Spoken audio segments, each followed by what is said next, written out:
Recent டேஸ்ல பாத்தீங்கன்னா இந்த ஒரு வீடியோ வந்து ரொம்ப வைரலா போயிட்டு இருந்துச்சு. இந்த வீடியோ எங்க எடுக்கப்பட்டது பாத்தீங்கன்னா சைனால எடுக்கப்பட்டது.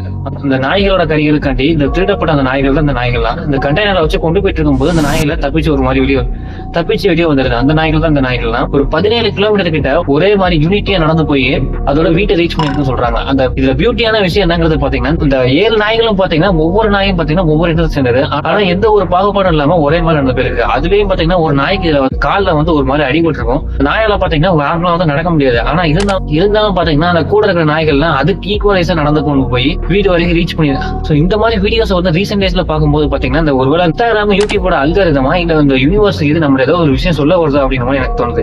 என்ன இருக்கு இந்த வீடியோஸ் எல்லாம் பார்க்கும்போது பர்சனலா எனக்கு தோணுன விஷயம் என்ன பாத்தீங்கன்னா இந்த ஜனவரி மாசத்துல பாத்தீங்கன்னா இந்த பென்குயின் வீடியோ உன் வாழ்க்கையை வந்து இஷ்டப்பட்ட மாதிரி மத்தவங்க என்ன சொல்லுவாங்க நினைக்காம உன் வாழ்க்கையை இஷ்டப்பட்ட மாதிரி வாழ்றா அப்படிங்கறத சொல்ற மாதிரியும் இந்த பிப்ரவரி மாசத்துல வந்தா ஒரு மனுஷனுக்கு உண்மையான அன்பு கிடைக்கல, ஒரு மனுஷனுக்கு உண்மையான அன்பு கிடைக்கலன்னா அவனோட மனநிலை எந்த அளவுக்கு போகும் அப்படிங்கறத சொல்ற மாதிரி இந்த மங்கி வீடியோவும் இப்ப நடந்துகிட்டு இருக்க இந்த சுச்சுவேஷன் இந்த வேர்ல்டு நடந்துட்டு இருக்க இந்த சுச்சுவேஷன்ஸ்ல இந்த வீடியோ பாத்தீங்கன்னா இதுக்கு இடையில இந்த தலைவர்கள் எல்லாம் சண்டை போட்டு இருந்தாலும் இதுக்கு இடையில மாட்டிக்கிட்டு தவிக்கிற மக்கள் யாரும் பாத்தீங்கன்னா இந்த மாதிரி மக்கள் தான் அப்படிங்கிற இந்த ஒரு வீடியோ சொல்ற மாதிரி எனக்கு தோணுது.